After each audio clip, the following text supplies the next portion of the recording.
presentación de la segunda parte de nuestra exposición. También invitar y agradecer la presencia del doctor Osvaldo Lozano, es con quien también trabajamos nuestros precios de transferencia interna en Quantum Consultores. Y voy a hacer una presentación de su currículum. Es abogado, especialista en tributación. El doctor Lozano ha tenido experiencia en el sector público y privado, formó parte del Tribunal Fiscal, se desempeñó como vocal del Tribunal Fiscal también, ha sido docente universitario del curso de Impuesto a la Renta de la Universidad de Piura, ha participado en la elaboración de normas tributarias, es conferencista, autor de diversos artículos, cuenta con formación en gestión empresarial y finanzas corporativas, tiene magíster en administración por la Universidad del Pacífico, cuenta con estudios de tasaciones y valorizaciones de empresas. Esta conjunción de estudios y experiencia le ha permitido formar hace más de 10 años un equipo especializado en precios de transferencia. Como verá nuestro expositor, abogado tributarista, es multifacético porque le encantan las finanzas desde que yo lo conocí hace mucho tiempo. Entonces esta conjunción con el conocimiento de finanzas ha apoyado en este desarrollo que tiene él en materia de precios de transferencia. Así es que va a tratarnos un tema de planeamientos, casos que se presenten y aprovechemos todo y hagamos luego al final igual una ronda de preguntas como hemos hecho en la primera parte. ¿Bien, compañero? Buenos días. Bueno, ante todo, muchas gracias por su asistencia. Un poco la idea, luego de haber escuchado las modificaciones, lo que quisiera ahora ya es un poco saliendo del agobio del incremento de las obligaciones, del incremento de la carga de trabajo que implica estas obligaciones, pensar un poco más a futuro, ¿no? Y pensar qué viene, qué se puede hacer, ¿no? Con esto, con este nuevo sistema de reglas que está impulsándose desde la OECD.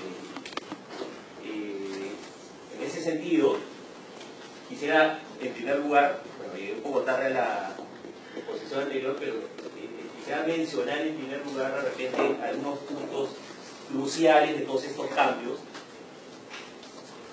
¿Cuál es el nuevo entorno de los precios de transferencia? En primer lugar, tenemos el intercambio de información entre administraciones tributarias. Estas obligaciones que se han establecido de reportes locales y reportes maestros, y reportes país por país, se sustentan en acuerdos logrados multinacionales, ¿no? Adoptados por los estados, que están destinados a intercambiar información entre sí. Entonces, es en ese sentido que se han modificado las normas de precios de transferencia aprobadas por la OECD, que como ustedes saben es una entidad a la cual el Perú aspira a pertenecer. Y en ese sentido se han modificado las normas para la presentación de precisamente la información sobre precios de transferencia. ¿Quién busca esa modificación? De repente precisar un poco el contenido de la información, probablemente no ha variado mucho, hay algunas precisiones, pero básicamente lo que se busca es tener estándares uniformizados entre los países para presentar la información, para que los contribuyentes de cada país le den información a su administración tributaria y en algún momento posterior esta administración tributaria puede intercambiar esa información ya sea automáticamente o a pedido de la otra administración tributaria en caso se esté iniciando una fiscalización a un contribuyente. Entonces, esa es la finalidad de los formatos aprobados, tienen que presentarse bajo determinados estándares, bajo determinados parámetros en Excel o en Word, de tal manera que puedan ser fácilmente leídos por las computadoras de la administración tributaria. Entonces, esos son los primeros aspectos que hay que tener en cuenta. En segundo lugar, que es un aspecto nuevo en los precios de transferencia, estamos ante lo que se conversó hace un momento de la determinación de si los servicios sin grupo han sido realmente prestados. Ese es un aspecto que hasta ahora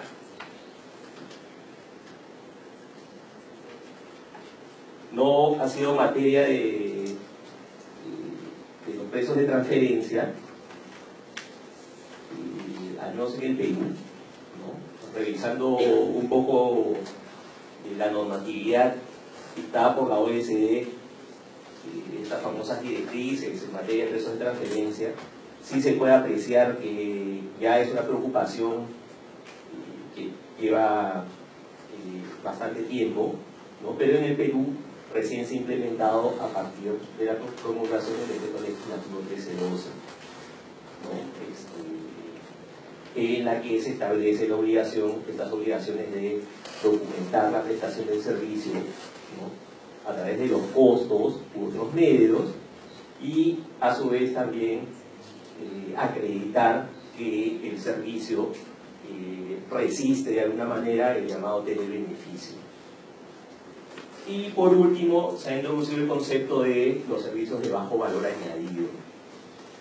Si bien la OECD no ha formulado un margen obligatorio para estos servicios de administración en esta legislación, vía ley sí se ha establecido un margen que deberían tener estos servicios para efectos de ser reducidos, ¿no? En ese sentido, obviamente, de repente lo que van a optar en adelante las empresas va a ser tanto para el que preste el servicio como para el que paga la retribución. Obviamente se va a tener que trabajar con el mismo margen, ¿no? Va a ser el margen de 5%, y tratar de repente de recuperar margen a través de otro tipo de servicios que no son los de bajo valor añadido, o a través de otro tipo de transacciones.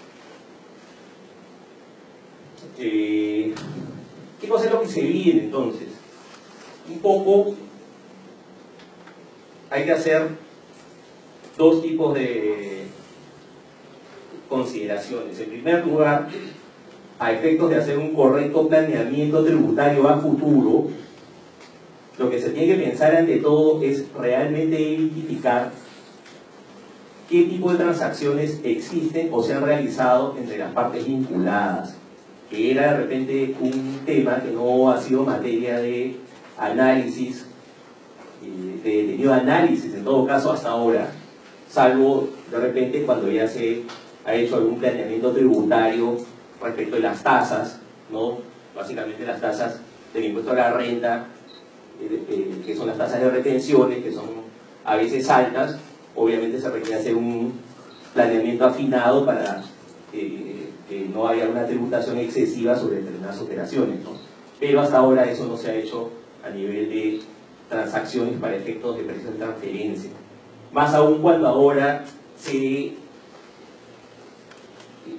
cada una de las transacciones va a tener que estar debidamente documentada a través de los estudios de precios de transferencia.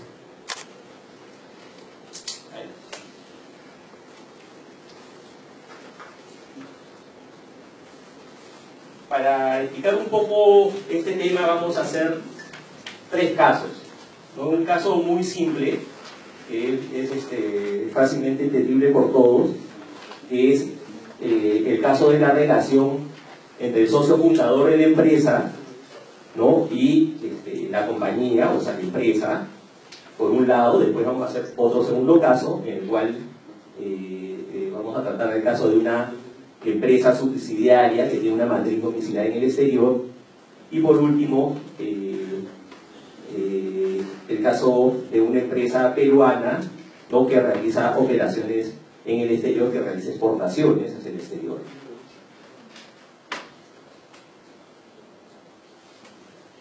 Entonces, de lo que quisiera hablar primero es de la visión equivocada, de alguna manera antigua, de los precios de transferencia. O sea, qué ocurría antiguamente, o no tan antiguamente de repente, pero después de estas normas de la OECD probablemente sea así, ¿no?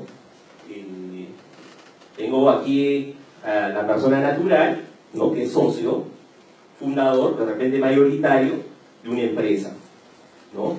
Entonces, muchas veces, obviamente para reducir los gastos de esta empresa, hay que hacer ciertas facturaciones o ciertas operaciones que la persona realiza en favor de su empresa y esta empresa le paga, de tal manera que el impuesto de la empresa es reducido, ¿no? Entonces, como se puede ver, no había mucha preocupación en qué concepto se facturaba, y realmente se facturaba aire o humo, hemos puesto como humo para pueda apreciar mejor.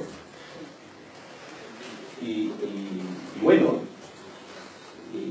ya, si mal no recuerdo, hace más o menos 20 años, ya la Administración Tributaria viene revisando este tipo de operaciones realizadas entre las compañías y los socios y le pide a los contribuyentes que acrediten si la operación es real, ¿no? Hay una norma en la ley del IGB, ¿no?, que existe desde siempre, que permite a las administraciones tributarias pedirle a los contribuyentes que acrediten si las operaciones son reales o no, ¿no?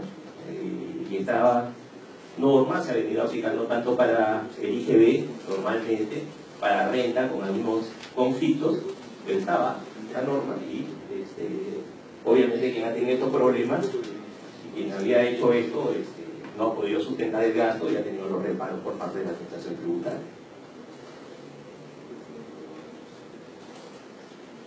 La segunda visión es, bueno, entonces, dado que el socio fundador no trabaja en la empresa, ¿no?, entonces vamos a asignarle una retribución y obviamente, como es el gerente, normalmente se le pone una remuneración para cumplir así con todas las normas laborales. Y todo lo que él realiza a favor de la empresa es incorporado a esta remuneración, ¿no? Y eventualmente, como obviamente, y como ocurre con la mayor parte de las empresas, empiezan a operar con un capital muy bajo, se constituyen con un capital reducido y la mayor parte de los gastos iniciales los tiene que poner precisamente el socio, ¿no? Entonces se le paga un interés y además tiene una remuneración por ser gerente. Obviamente, esta remuneración, que de alguna manera es una remuneración apropiada para un gerente, ¿no?, está grabada con todas las cargas sociales y además la persona tiene un impuesto a la renta de 30% por todo monto superior a aproximadamente 200.000 soles o 150.000 soles. Así que esto es sumamente oneroso desde el punto de vista tributario y no necesariamente equitativo y justo ni para la persona natural ni para la empresa.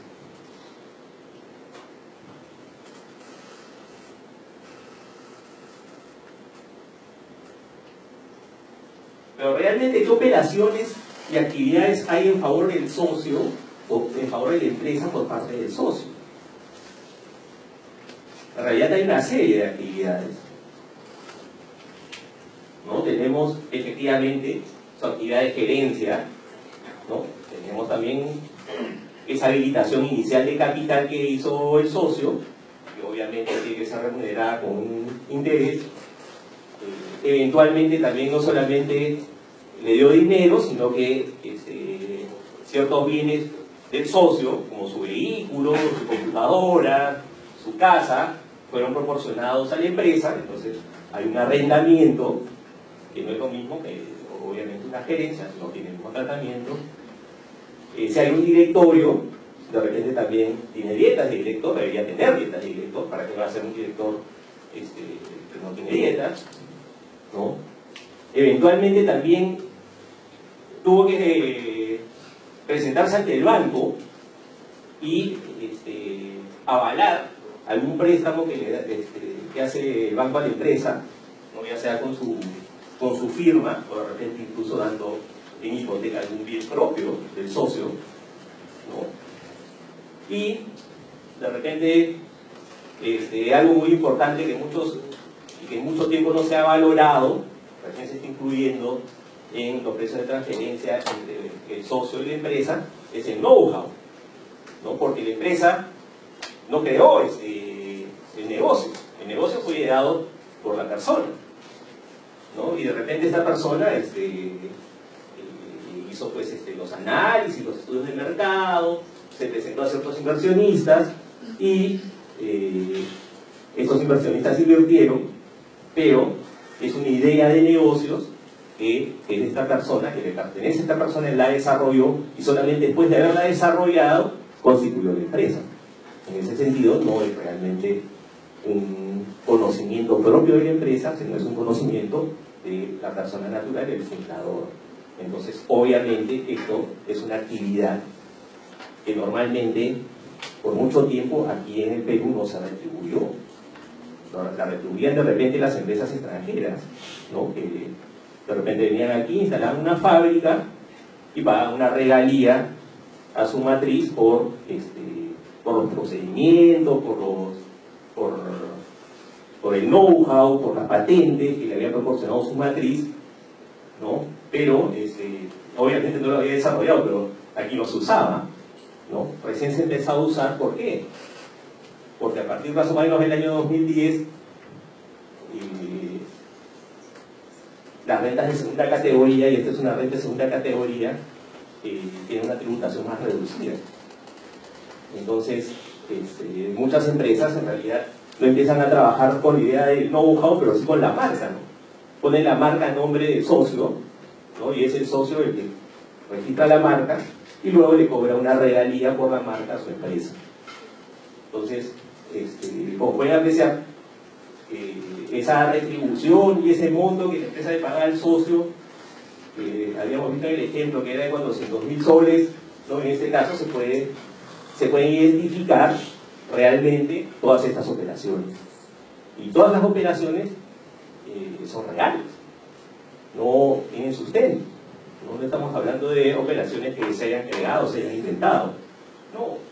O sea, los bienes, muebles, el vehículo, son de la persona, se lo está cediendo a la empresa. La empresa la usa para realizar sus operaciones.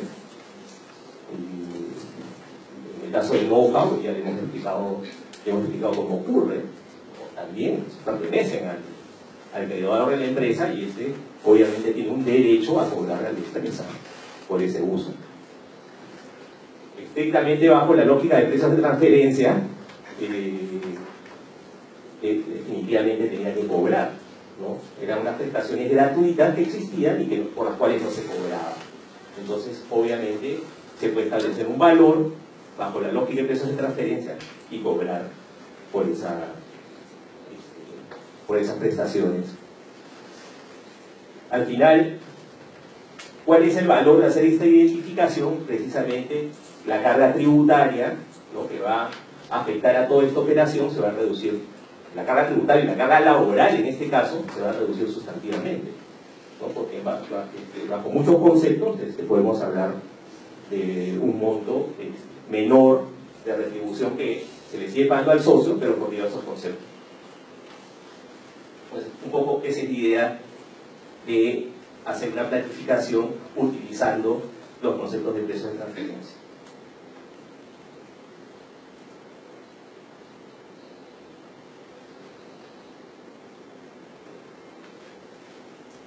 Entonces, ¿cómo quedaría más o menos la figura?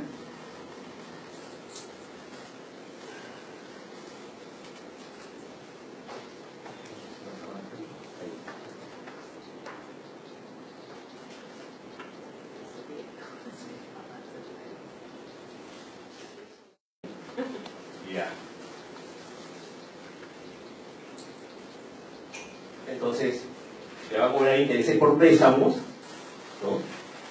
Según el estudio de precios de transferencia, o eventualmente el análisis de precios de transferencia, si no hay obligación de hacer estudio, ¿no? Los intereses que se dengarán serán del monto indicado, tendrá derecho a recibir grietas de directorio. Ojo que no estamos hablando de los límites establecidos en la ley de impuesto a la renta para la deducción del gasto, estamos haciendo un análisis netamente de precios de transferencia. Obviamente los asesores tributarios tendrán que informar sobre los límites para las diversas operaciones. Hay un arrendamiento, ¿no?, de bienes. Obviamente también sigue siendo gerente, tiene que seguir teniendo su remuneración de gerente.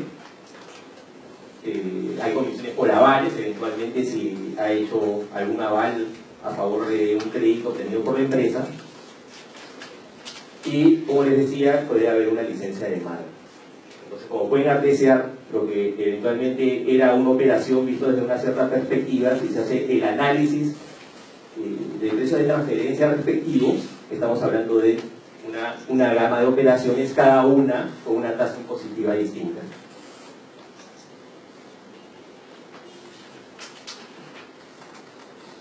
Algunas consideraciones de precios de transferencia a tener en cuenta. obviamente el accionista no puede, o la empresa no podría deducir un gasto pagado al accionista por actividades propias del accionista. Entonces, ya la OECD en sus directrices ha establecido más o menos algunos ejemplos de cuáles son las actividades propias de accionista y que eventualmente no darían lugar, no permitirían la deducción del gasto por no ser destinado a la generación de la renta grabada, sino a la generación de la renta del accionista, ¿no? Entonces, de hecho también hay jurisprudencia del Tribunal Fiscal al respecto y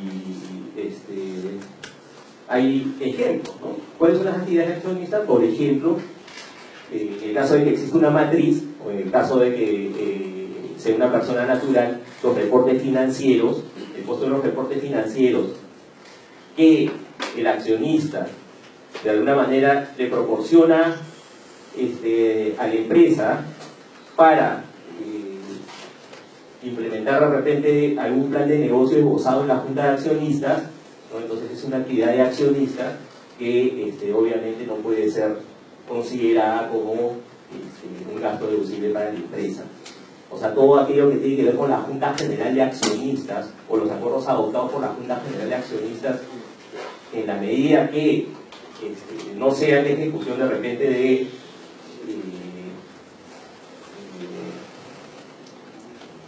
cargo del gerente, ¿no? Entonces no podrían ser gastos deducibles, ¿no? O sea, eso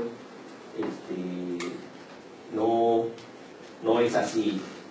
Ahora, si nos ponemos en el ejemplo de una empresa peruana que tiene una matriz, por ejemplo, que es el caso precisamente de la resolución del Tribunal Fiscal,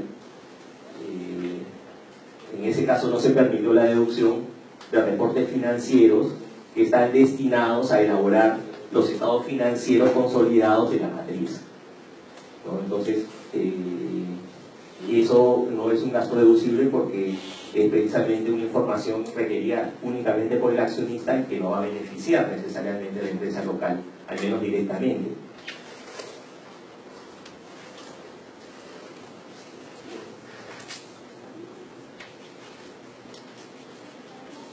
El segundo punto es el test del beneficio. En todo caso, no es una idea tampoco tan fácil de aprender, o sea, no necesariamente las actividades de accionista están tan claramente explicadas, ni siquiera en las directrices. Es un tema que de repente hay que analizar caso por caso. El segundo punto, que es un punto también de alguna manera algo etéreo, ¿no? Es el test de beneficio, que ha sido mencionado en el punto anterior. Y peor aún porque la norma peruana no ha sido tan feliz en coincidir o en recoger lo establecido por la OECD. Porque la OECD, o sea, para la OECD, la pregunta esencial que se debe hacer uno en el test de beneficio no es en cuanto internamente la empresa va a obtener un beneficio del servicio, sino si otra empresa similar pagaría por el servicio brindado, en este caso por su accionista. O sea, si otra empresa pagaría por el servicio brindado por el accionista, entonces podemos hablar de que supere el beneficio. Supongamos un estudio de abogados, ¿no? Es una SAC, ¿no? Como ustedes saben, la SAC es una sociedad de capitales y no es una sociedad en la que se aporta trabajo. Entonces los socios le pueden brindar un servicio a esa SAC, ¿no? Y supongamos que este socio, que es un socio meramente capitalista, eventualmente le presta un servicio legal a un estudio de abogados, ¿no? Por un informe localizado. Entonces ese servicio hace un informe para la empresa y a su vez la empresa hace el informe, o ese informe forma parte de otro informe más grande que va a ser la empresa a un cliente, el estudio de abogados a un cliente. Entonces, obviamente, en ese caso sí estaríamos si se supera el beneficio, porque de no haber tenido el estudio de abogados al socio que le pueda hacer ese informe, hubiese tenido que contratar a otro profesional, porque el estudio no lo tenía para hacerlo. Entonces esa es más o menos la lógica del beneficio. O sea, otra empresa hubiese contratado el servicio o no lo hubiese contratado. Y porque digo que es etéreo, porque finalmente, o sea, va a ser una evaluación más subjetiva que objetiva, ¿no? O sea, no se puede mostrar tan tangiblemente, es algo que haga una investigación de mercado, no es el objetivo, es un estudio de precios de referencia. Y la tercera preocupación, que todos ya se han reformulado acá, es el tema de los servicios de bajo valor añadido. Igualmente, eso sí es un cambio introducido en las últimas modificaciones de la OECD. No sé por qué, todavía no encuentro la explicación. Nuestra ley introdujo la idea de servicios de bajo valor añadido en el año 2016, y las directrices de la OECD que introducen y que desarrollan el concepto de bajo valor añadido recién se dedican a mediados del año 2017. Con lo cual vamos a tener también un problema de vigencia de la norma, ¿no? Porque obviamente la pregunta es si son aplicables para el año 2017 o no son aplicables para el año 2017. Pero además de ello, sí tenemos, como se explicaba en la charla anterior, un concepto de servicios de bajo valor añadido, algunos ejemplos, ¿no? Por ejemplo, ¿cuáles son los servicios que no califican como servicios de valor añadido? Los servicios propios del core business de la empresa, por ejemplo. Si es una empresa de ingeniería que le brinda servicios de ingeniería a su vinculada local, no estaríamos ante un caso de servicios de bajo valor añadido. Otro ejemplo son los de investigación y desarrollo, la manufactura y producción, o sea, una maquila tampoco es un servicio de bajo valor añadido, el marketing, las operaciones financieras y de seguros, y los servicios de alta gerencia. Todos los demás servicios serían de alguna manera un back office que le brinda la matriz a su vinculada, serían servicios de bajo valor añadido. Como nuevamente me remito al ejemplo de los servicios legales.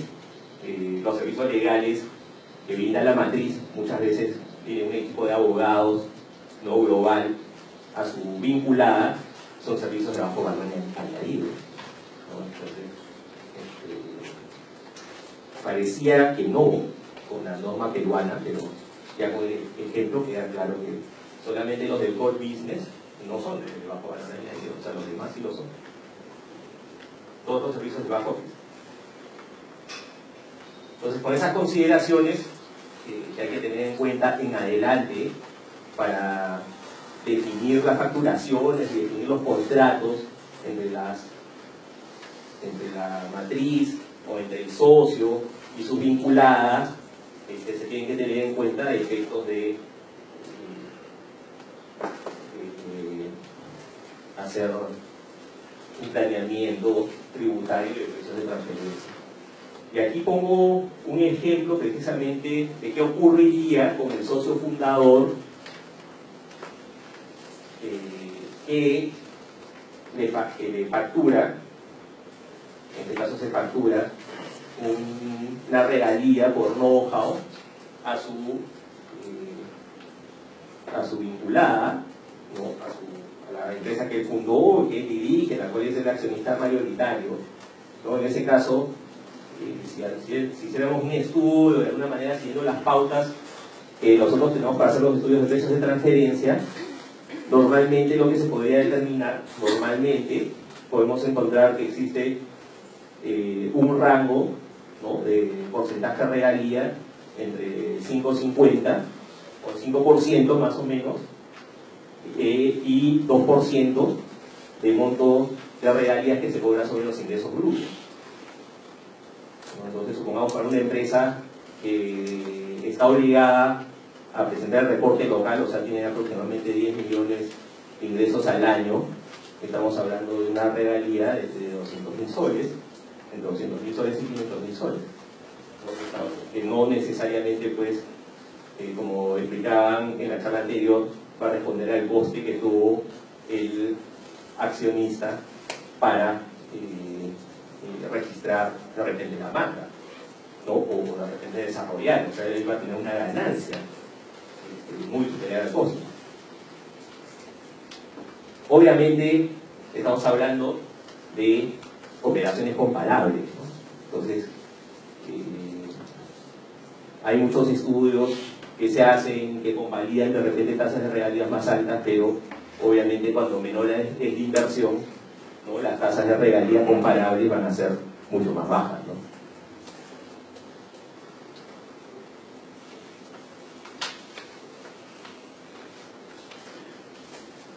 El segundo caso es,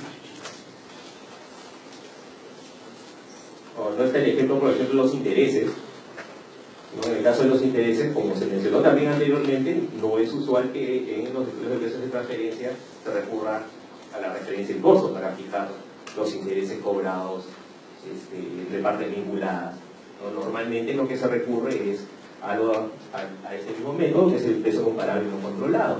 Se buscan las tasas de interés de mercado, ¿no? Entonces, para una empresa que está en el límite inferior de repente del margen para precios de transferencia, los montos de intereses que le van a corresponder en un estudio de mercado probablemente sean los que corresponden a una pequeña empresa, ¿no? Si la empresa ya está sobreendeudada con el sistema financiero y el socio le da un financiamiento adicional, por ejemplo, habría incluso que considerar que si se va a aplicar precio comparable no controlado interno, ¿no?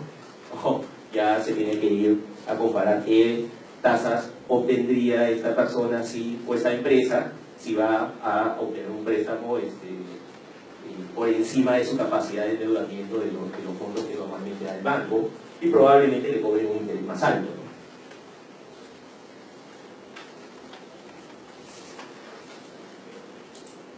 En el segundo caso tenemos una sociedad local que tiene una matriz no domiciliada, y obviamente esta matriz le brinda ciertos servicios. Normalmente,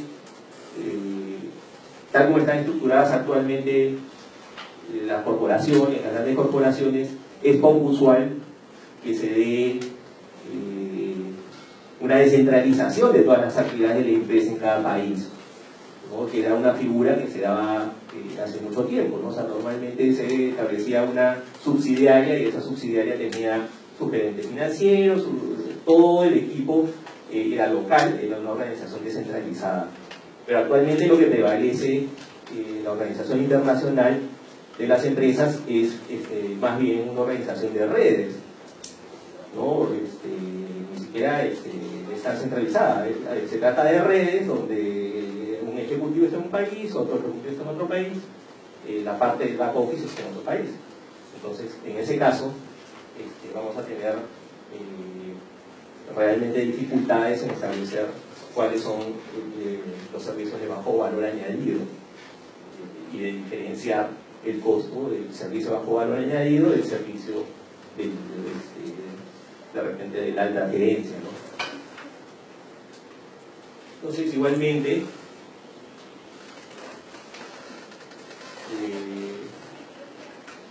podría emitirse una factura, ¿no? Por todos los servicios. La cuestión ahí era, obviamente, cuál era la tasa de retención del impuesto de la renta aplicable a esa factura. Entonces teníamos 3 posibilidades o 4 posibilidades, que eran el 30%, el 15% o cero de retención, ¿no? En la medida que en los ejemplos que estamos mencionando los servicios son prestados en el exterior, probablemente en principio deberían ser, no deberían estar sujetos a retención, ¿no? Pero muchas veces por precaución decían, bueno, mejor aplicamos asistencia técnica al 15%, no siendo los servicios de asistencia técnica, pero bueno, yo creo que precisamente la idea es nuevamente hacer una reevaluación de la facturación que se hace, que hace la no domiciliada, e identificar específicamente también las prestaciones que se realizan desde el exterior. Entonces, ¿qué servicios pueden haber de alguna manera, remitiéndonos a nuestra legislación también? Como les decía, servicios de asistencia técnica, que están grabados con 15% de impuesto a la renta, ya sea que se realicen aquí o en el Perú o en el exterior. Los servicios de gerencia, o en general el back office, que realmente no es asistencia técnica, así es realizado en el exterior, no paga impuestos, no está sujeto a ninguna retención.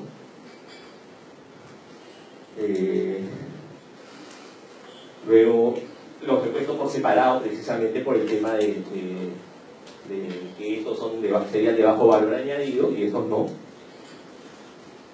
Puede haber compraventa de productos terminados, compraventa de productos en proceso, ¿no? La matriz demanda productos realmente para fabricar o terminar la fabricación en el Perú. Obviamente intereses por préstamos, ¿no?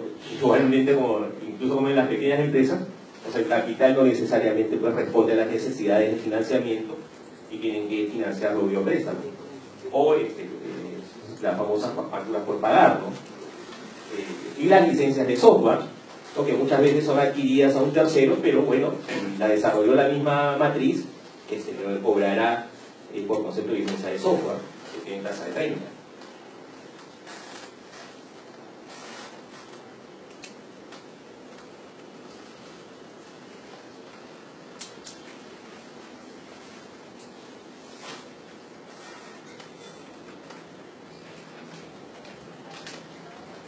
Más o menos así podría quedar los montos a facturar, los conceptos a facturar de la matriz no domiciliada, y estos serían los pagos que haría, ¿no? Obviamente aquí, al ser servicios de bajo valor añadido, no, el margen no puede superar el 5%, pero en este caso sí no habría problema, el margen puede ser el margen precisamente acorde, un margen dentro del mercado, ¿no?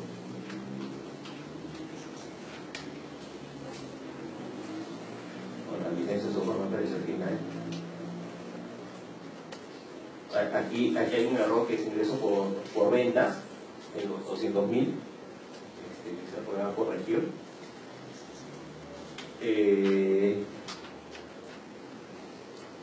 Finalmente, esta empresa local le vende productos a una empresa no domiciliada vinculada, ¿no? O podría también ser el caso contrario, y podríamos tener estos márgenes entre los costos totales y las ventas, que son unos márgenes bastante razonables. Como el compraventa de productos, aquí solamente vamos a tener derechos arancelarios de ser el caso, y no va a haber ninguna tasa de retención. En caso de ser exportaciones, no va a haber pago alguno por el momento.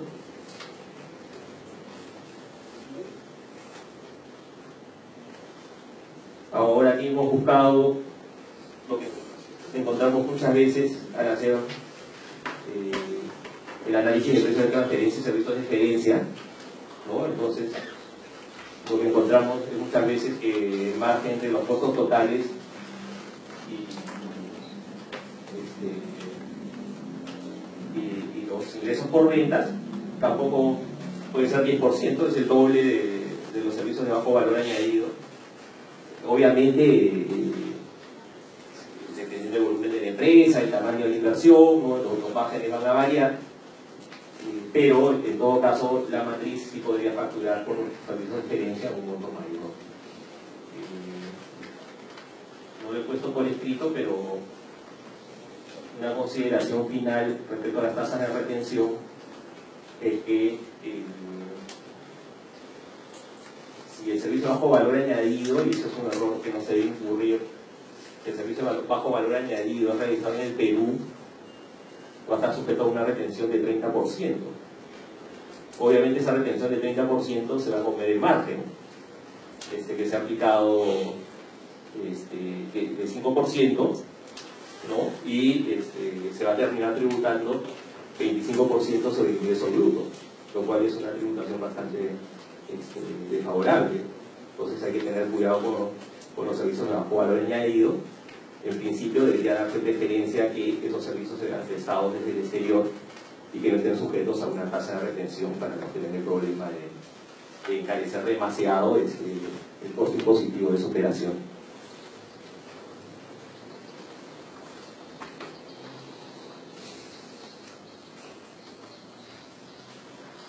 En el caso de la empresa exportadora peruana, yo creo que nuevamente tenemos lo mismo, pero en el caso de, en general, las exportaciones, vamos a tener dos posibles modelos, ¿no? En un primer modelo vamos a tener un distribuidor ubicado en el país de destino, que puede ser una parte vinculada, un contrato de distribución,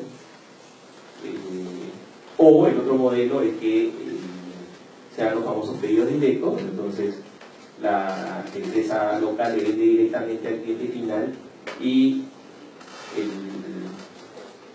de alguna manera la empresa ubicada en el país de destino simplemente va a cobrar una comisión, ¿no? Normalmente funcionan los dos modelos conjuntamente, dependiendo del volumen de las exportaciones. Entonces aquí vamos a tener el tema de las comisiones por comercialización, y ahí tenemos nuevamente el problema de cómo acredito estos servicios de comisión.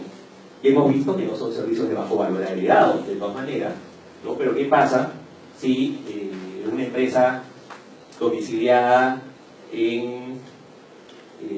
vinculada obviamente en Estados Unidos le factura una comisión a una empresa peruana, ¿no? Entonces ahí el tema de la planificación es cómo voy a sustentar ante la administración tributaria las comisiones, ¿no? Evidentemente lo primero que se tiene que hacer es identificar las comisiones con cada una de las facturas de venta y en primer lugar, la empresa que cobra las comisiones obviamente va a tener que tener cierta sustantividad y cierta operatividad en el país de destino que permita un costo, ¿no? Que permita acreditar que el servicio realmente se prestó y no es realmente pues un poco de aire, ¿no? Que es lo que se ha venido haciendo hasta ahora. Eso es todo. No sé si tienen alguna pregunta.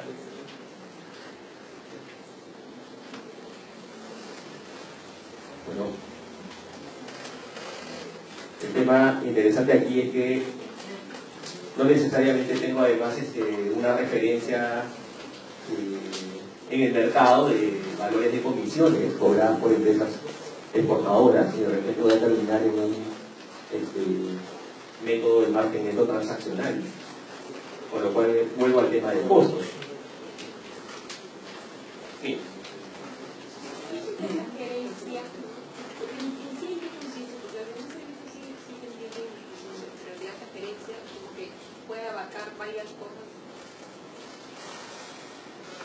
Claro, lo que pasa es que hay que distinguir el servicio de back office del servicio de gerencia, ¿no? El servicio, hasta ahora no habíamos hecho esa distinción, la verdad de las cosas, pero va a tenerse que hacer.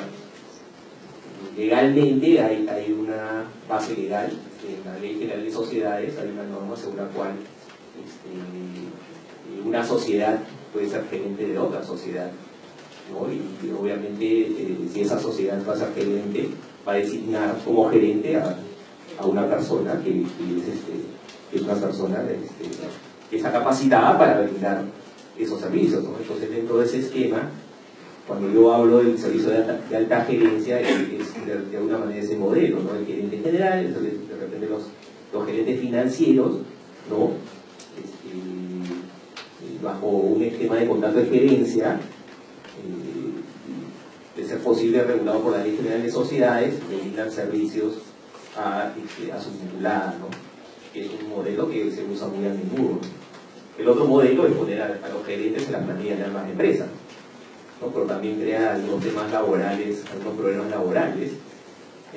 Los dos crean problemas laborales, eso se pasa, ¿no? Porque, pero si hay un contrato de gerencia, ¿no? De alguna manera el gerente de una empresa puede ser también el gerente de la otra empresa, ¿no? Pero siempre contractualmente se establece pues, que es el que se va a encargar pues, de representar a la empresa, de tomar las decisiones, ¿no? De presidir los comités directivos, de aprobar pues, de alguna manera las decisiones que son importantes o ejecutivas, o va a tener las funciones que tiene el gerente dentro del estatuto de la sociedad, ¿no? Porque los estatutos de las sociedades establecen los poderes que tienen los gerentes. Entonces, por realizar esa función, obviamente hay una remuneración, y ese es de alguna manera un servicio de gerencia. Ese es el servicio de gerencia que yo califico como un servicio que no es de bajo valor añadido, ¿no? Por el contrario, el servicio de back office es el servicio de soporte que brindan las demás áreas de la empresa, ¿no? Por ejemplo, la contabilidad, el compliance, y el mismo servicio legal que les puse como ejemplo, ¿no? O sea, una empresa de repente es una holding o es la que tiene la mayor parte de los empleados del grupo, y las demás empresas no tienen abogado, ¿no? Pero una empresa sí, entonces este abogado hace actividades para todos. Entonces, pero como no es el core business de la empresa, es un servicio bajo de la empresa. Sí. Una consulta, en el caso de las empresas vinculadas, ¿cuál es el criterio para el cálculo de interés y cómo se relaciona con el costo de bajo valor añadido? Sí, bueno, ya es un tema que lo hemos tratado en las dos exposiciones. No está precisado en la norma. De hecho, se va a tener, es un tema que, si no se precisa por lógica, lo que se va a tener que hacer es calificar, de alguna manera tomar la letra de la ley de impuesto a la renta, porque la ley de impuesto a la renta no considera los intereses como servicios. Para la ley de impuesto a la renta, los intereses están en una categoría distinta a los servicios. Entonces, si sigo esa misma lógica, ya está aclarado el tema, ¿no? O sea, si yo concuerdo la modificación introducida por el artículo 13, por el decreto legislativo 1312, que es una modificación establecida en la ley de impuesto a la renta, ¿no? Entonces tengo que concordarla con las demás disposiciones de la ley de impuesto a la renta. Entonces, bajo ese esquema, los servicios o los intereses no pueden ser calificados como servicios, lo cual también tiene una serie de incidencias para otro tipo de interpretaciones, como por ejemplo, si con el devengo del servicio yo tengo que hacer la retención o no, porque si el interés no es un servicio, tampoco tendría que hacer la retención. Entonces, yo creo que no, ya con la ley tal como está, no es necesario hacer una modificación. En todo caso, no pueden cualificar a los intereses como servicios de bajo valor añadido, y por lo tanto aplico lo que siempre se ha hecho para establecer el valor de mercado de los intereses, que es el precio comparable no controlado. Sí. Para la deducibilidad, la camisa de fuerza es el concepto de bajo valor añadido o no. Si es bajo valor añadido, tiene un tope del 5% de costo. Así es. Para sacarse esta camisa de fuerza hay que definir que lo que está prestando como servicio es parte del core business. ¿Correcto? Ese es uno de... Nuestro que es parte del core business, no me ponen el tope del 5%, sino que lo rico por valor de mercado. Claro, o sea, básicamente, como les digo, o sea, todo lo que es bajo valor añadido son los servicios auxiliares, ¿no? Los servicios auxiliares que se dan necesariamente entre una empresa y su vinculada. Pero sí son deducibles. O sea, son deducibles. Claro, solamente por la parte, por el exceso no deducible. Si el mercado tiene un valor superior y yo tengo un costo, dando un servicio prestado en exterior por una vinculada, tengo un costo mercado, pero tengo un valor mercado, pero mi costo en el exterior es muy inferior. Le pongo el 5 y me quedo por aquí. Esto solo puedo decir este pedazo. Correcto. Para salirme de esa camisa fuerte tengo que demostrar que el servicio era por business de la otra. ¿Es así?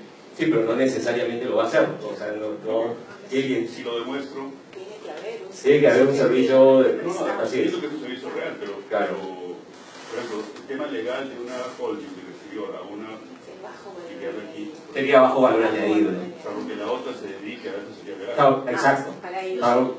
Perdón, voy a hacer habla más bien del core business del grupo. En realidad, puede dar el caso de que hay grupos internacionales que son empresas que se dedican a brindar, digamos, los servicios compartidos. Eso se consideraría debajo de la. Cuando hablan del core business, es el core business. Ah, sí, disculpa. Pero se siguió porque... Ay, perdón. No, lo que dice la norma es en realidad que lo que se tiene que demostrar es que el servicio no corresponde al core business del grupo. Porque puede haber, como comento, en muchos casos que efectivamente se dan, que los grupos tienen una empresa que se va a dedicar a brindar servicios de soporte a la demás porque resulta más eficiente.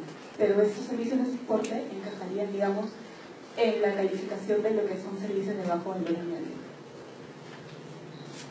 Entonces, se complicaría más el tema en realidad, porque Y es del core business. tiene que ser claro. Diciendo del core business. Claro. Ni siquiera es Claro, el objeto social de la empresa que lo presta. No es por el objeto social de la empresa que lo presta, sí, sino sí. porque, por ejemplo, servicios de ingeniería en empresas que brindan servicios de ingeniería y que necesitan, digamos, personal para hacer trabajos especializados, eso claramente no es un servicio de bajo valor añadido, ¿no? Pero si hay una empresa que, digamos, centraliza todo lo que es la contabilidad, la asesoría legal, sí, encajaría en lo que es bajo valor. Claro, el ejemplo es preciso, ¿no? Si esa empresa de ingeniería crea otra empresa dedicada a prestar servicios legales al grupo, igualmente sería de bajo valor añadido. Excepto que los precios terceros. Ah, claro, si lo prestan terceros no hay ningún problema. O sea, solamente es entre partes vinculadas el tema del bajo valor añadido. Con lo cual también ese es otro aspecto a planear, ¿no? Porque si realmente hay una refacturación simple y llanamente, mejor que lo preste directamente el tercero, ¿no? Que no pase por la matriz como muchas veces ocurre, ¿no?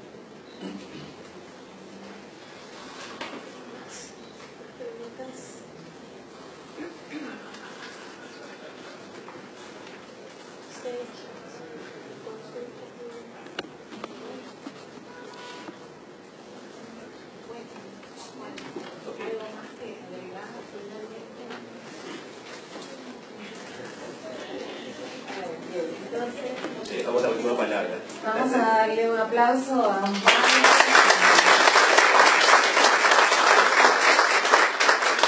y a Jimena por su participación. Realmente